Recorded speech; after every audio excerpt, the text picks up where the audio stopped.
They say you only realize how fragile the body is when it starts to fail. At 58, I learned that the hard way. My name is Robert Thompson, and I've been a structural engineer for 30 years. Numbers, calculations, and analyses have always made more sense to me than people. My house on Maple Street is my refuge, a meticulously organized place where everything has its spot. The scar across my chest still feels tender. 3 months ago, a bypass surgery forced me to slow down. Now, I follow a strict routine, a morning walk, my meds at the exact times, and a daily blood pressure check. Death came knocking, and even though it left its business card.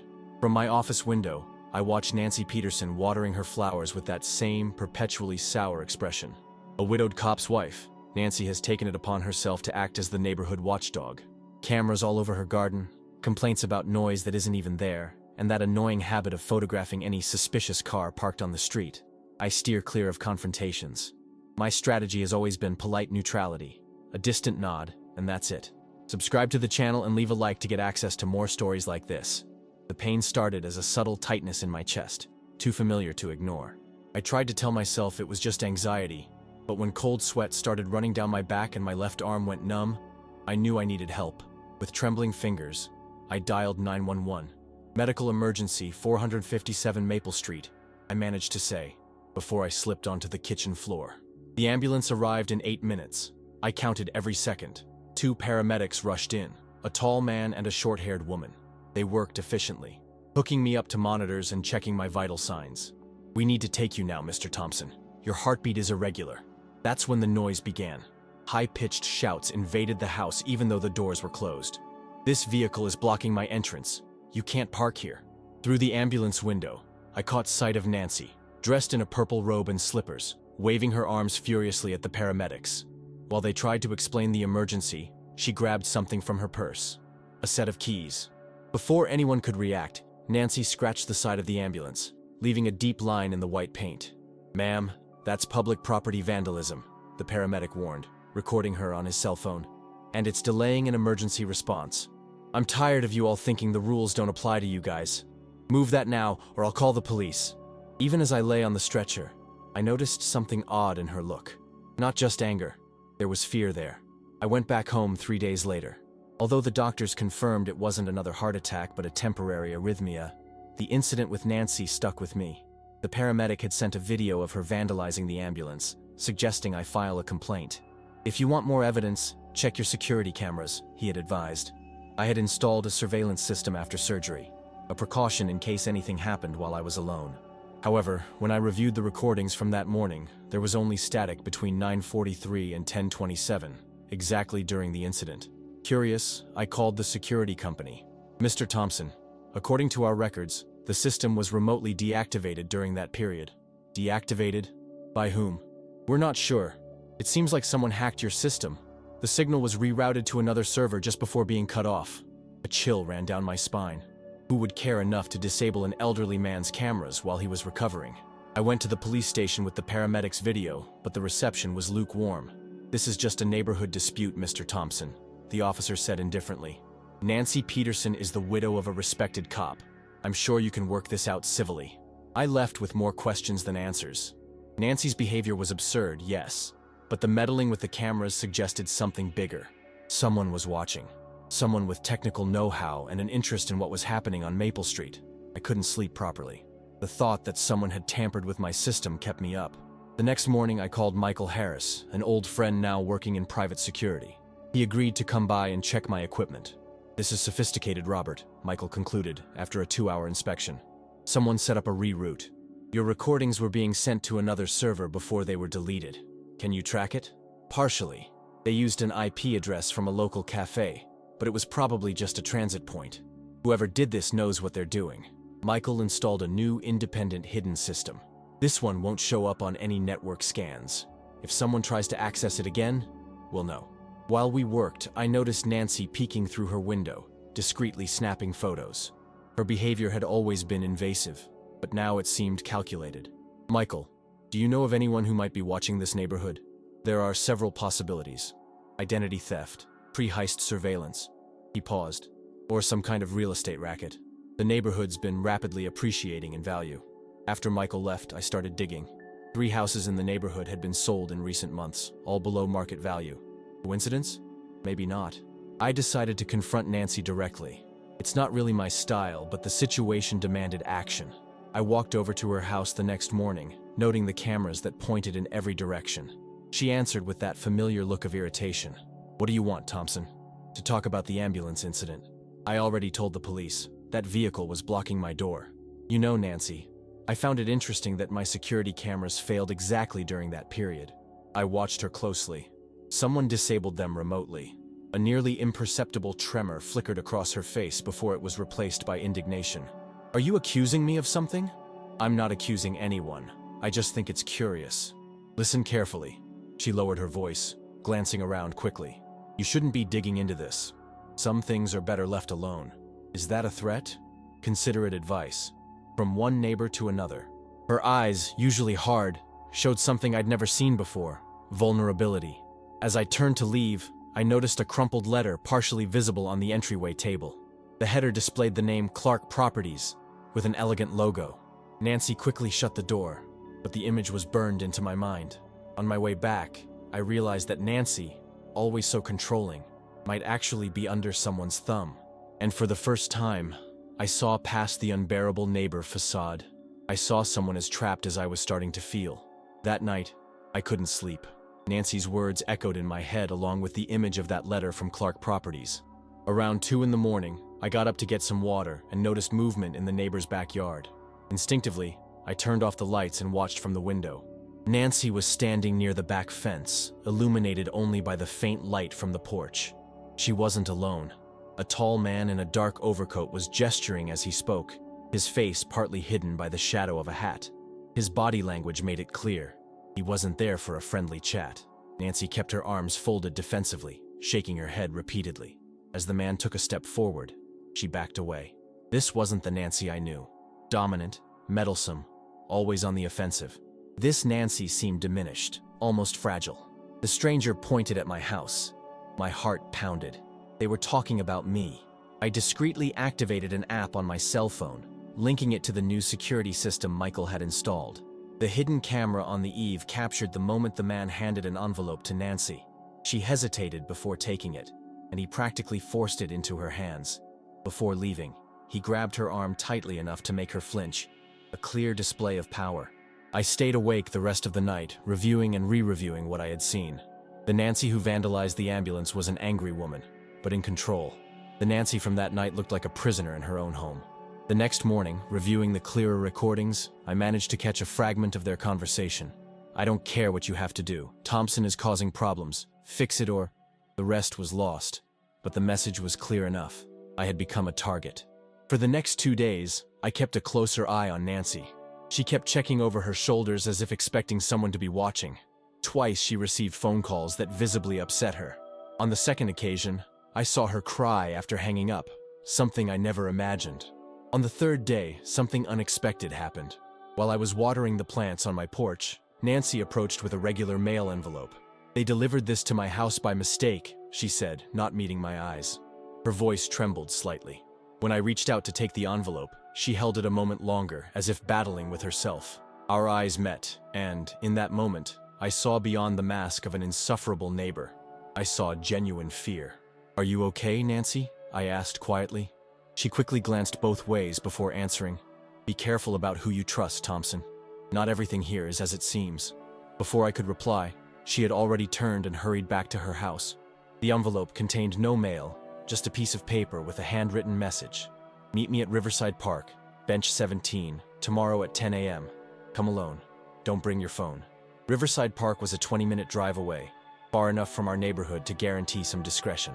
I arrived at 9:45, leaving my cell phone in the glove compartment as instructed, but carrying a small, old-school recorder in the inner pocket of my jacket, a leftover habit as an engineer to document everything. Bench 17 was partially hidden by a cluster of willow trees, overlooking the river but away from the main trails. Nancy was already there when I arrived, restless, constantly looking over her shoulder. "I thought you wouldn't come," she said when I sat down. "You've definitely piqued my curiosity." Nancy took a deep breath. "What I'm about to tell you might sound paranoid, but you have to believe me. I'm not the monster you think I am. I'm listening. It started 8 months ago. My husband had just passed away, and I was vulnerable. A man named Jonathan Clark showed up offering to buy my house for what seemed like a fair price at the time.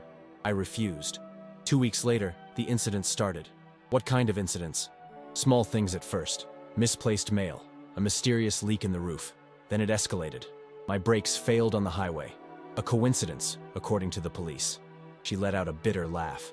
The department where my husband worked for 30 years didn't care. Nancy leaned in closer, lowering her voice. Eventually, Clark came back. He said the accidents would continue until I sold. But now there was an extra condition. I'd have to help them with the other residents. How? By making life unbearable for people. Creating problems. Making them consider moving. Her eyes filled with tears. I had no choice, Robert. They have photos of my grandson. They threatened my daughter in Chicago. The puzzle began to make sense. The cameras in your garden, they're not mine. They belong to them. They watch everything I do, making sure I follow the script. When you had that medical emergency, I got specific instructions to set a scene. I didn't know it was something cardiac. Her voice trailed off. I never meant to put your life at risk. And what about my security cameras? They have someone on the technical side. They interfere with the systems when needed. After you got your friend involved, they got nervous. Who are they, Nancy? Clark is just the visible face. There are others. Local politicians, some police officers, investors. They're buying up the whole neighborhood, house by house. The plan is to tear everything down for a massive development. They need it to be discreet, making it seem like homeowners were selling willingly. She handed me a crumpled envelope. Records of the recent sales in the neighborhood. Every owner reported accidents before selling. The signature is the same. Minor annoyances that escalated into dangerous events. Why are you telling me this now? Nancy swallowed hard. Because on Monday they told me to do something with your meds. I couldn't. Her eyes met mine. You almost died once, Thompson. I won't be responsible if it happens again. The magnitude of the conspiracy stunned me. The police, they're involved. At least part of them. Why do you think they dismissed your complaint so quickly? I need solid proof, Nancy. Something that can't be ignored. That's why I'm here. She pulled a USB drive from her pocket. This is the backup of their camera recordings. It shows meetings, threats, money changing hands. I got it when their technician left his laptop open during an inspection.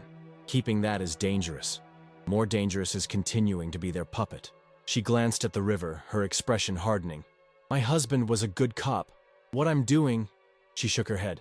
I can't do it anymore. When we said our goodbyes, Nancy looked both relieved and terrified. Be careful, Robert. They're everywhere. On my way home, I realized the neighbor I'd despised for months was actually as trapped as the victims she was forced to torment. That USB drive of Nancy's turned out to be a goldmine of information. I spent the whole night reviewing files, videos, and scanned documents.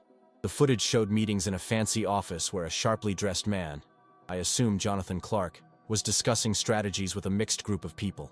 In one particularly disturbing recording, he mentioned speeding up the process in Thompson's case. There were spreadsheets detailing properties already acquired and those in the process, with my address marked in red. Each property had a designated case manager and a list of incentives, a euphemism for their intimidation tactics. The next morning, I called Michael. Without going into too much detail on the phone, I asked him to come over with his laptop and expertise. What exactly are we looking for? Michael asked as he sat at my dining table.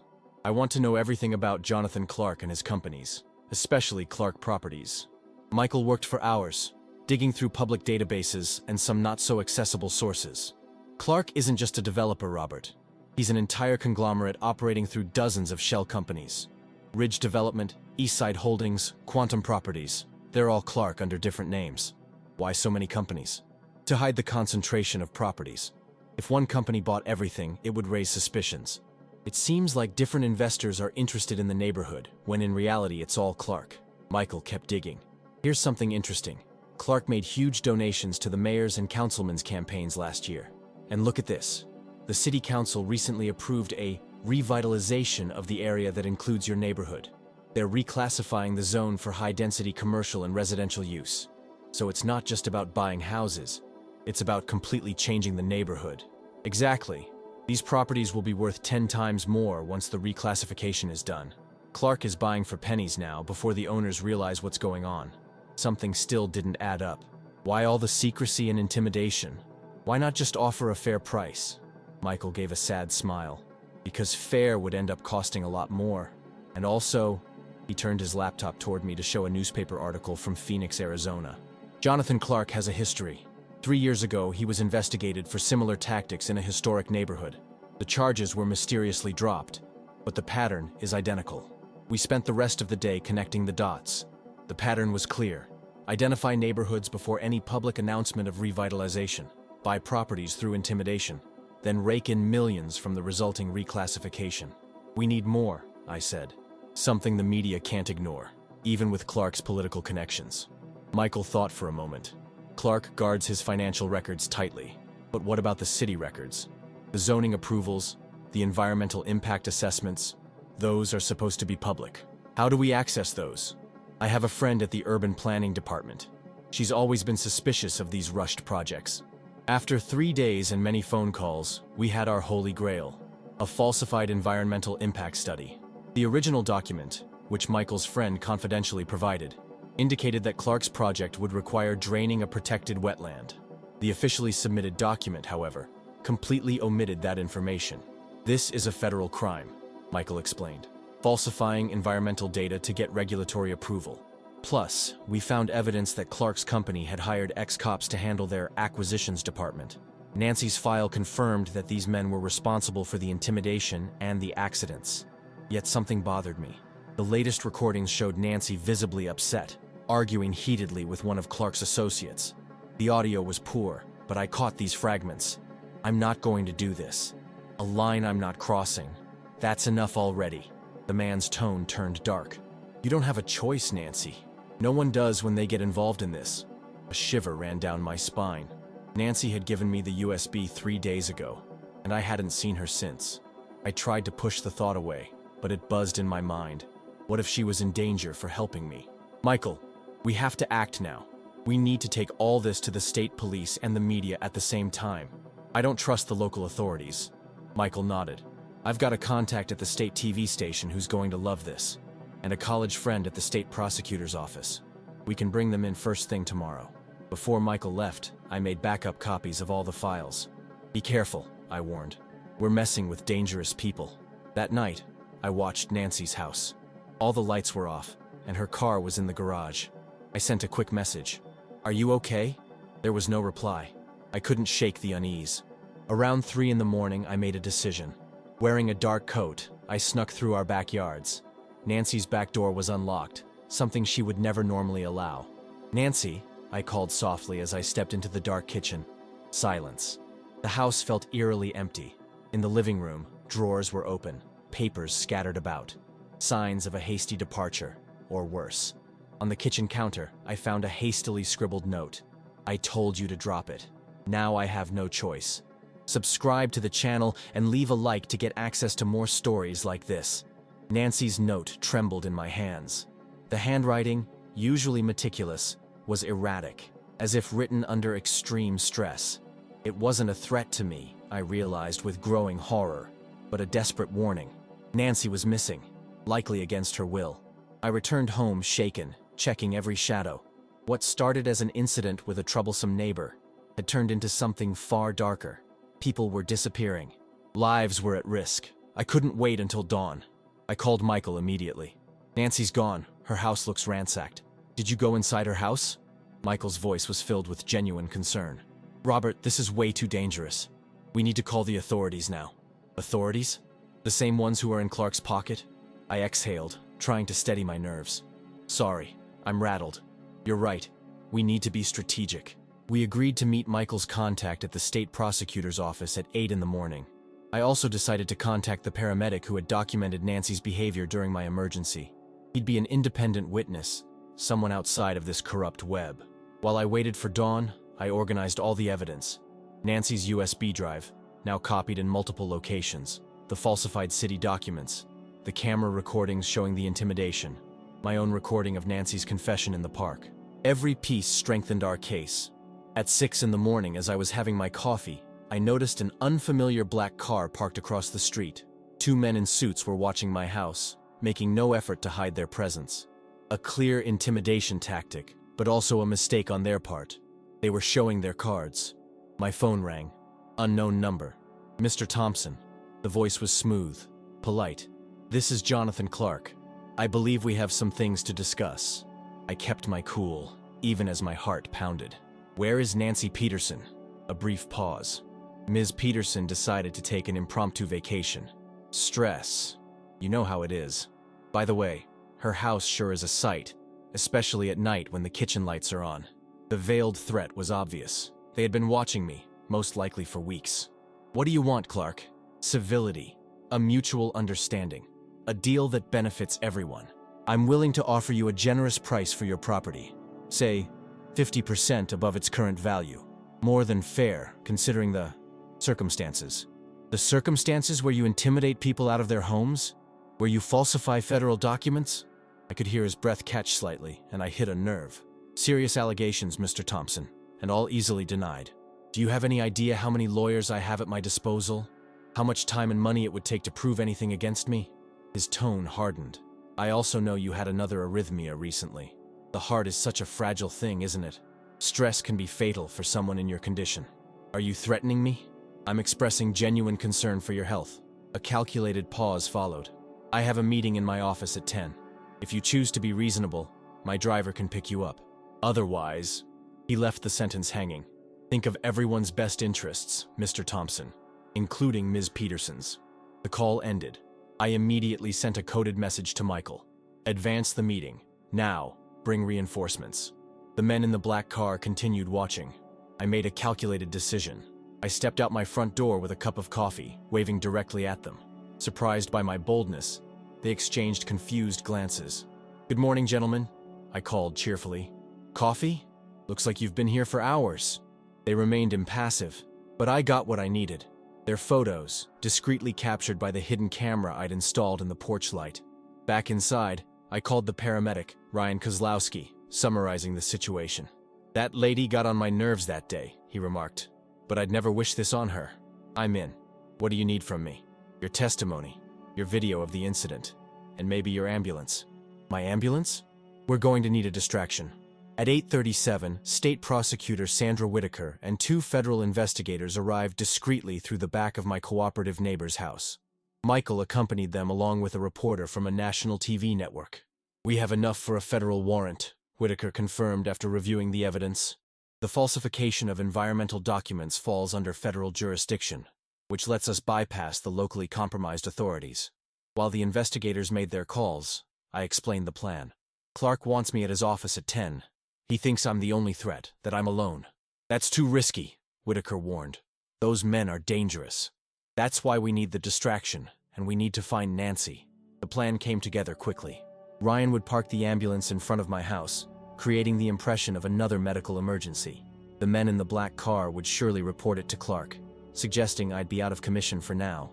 Meanwhile, the federal investigators would coordinate teams to simultaneously raid Clark's office and several associated properties, including the location mentioned in Clark's call, where he implied Nancy might be. If he really has Nancy, the prosecutor said, we need to act fast. Kidnapping is a federal offense. At 9:45, the ambulance arrived, its sirens off. Ryan and his partner entered with medical equipment. The men in the black car immediately started making calls. It worked, Michael whispered, watching from the window. 20 minutes later, the black car left, probably reporting that I was incapacitated. Little did they know, the real operation was just beginning. In the distance, sirens began to sound, not near my house, but at the commercial building housing Clark Properties. Simultaneously, agents were raiding a country house on the outskirts of town, where we suspected Nancy was being held. My phone rang again. The prosecutor, Whitaker. We caught Clark trying to destroy documents. And Robert. Her voice softened. We found Nancy. She's shaken, but she's alive. A wave of relief rushed over me. In the hours that followed, the operation played out on local and national news. Real estate extortion scheme dismantled, the headlines announced. Public officials implicated in conspiracy. Clark's face, now appearing in criminal mugshots, was plastered on every channel. 3 days later, Nancy visited me, defeated, yet with a newfound dignity I'd never noticed before. They kept me locked in that house for days, she explained, her hands still trembling slightly. They said they'd go after my daughter if I didn't cooperate. I'm so sorry for all that, Nancy. She shook her head. No, I owe you an apology. For the ambulance, for the cameras, for the hell you had to go through. You were coerced. Even so, I had choices. I could have asked for help earlier. She sighed deeply. You know what's ironic? When my husband was alive, he investigated real estate corruption. Maybe that's why they picked me. A twisted form of poetic justice. As Nancy got ready to leave, she hesitated at the door. What happens now? With the neighborhood, I mean. The prosecutor is canceling all the fraudulent sales. People can move back to their homes if they want. And the zoning reclassification has been put on hold pending a full investigation. She nodded, satisfied. My husband would have liked that. Then, with a shy smile, the first I'd ever seen from her, she added, maybe we can be real neighbors now. Watching Nancy walk back to her house, I reflected on how everything had begun, with a vandalized ambulance and an irritated neighbor. How something so trivial could unravel such a deep conspiracy. Subscribe to the channel and leave a like to get access to more stories like this.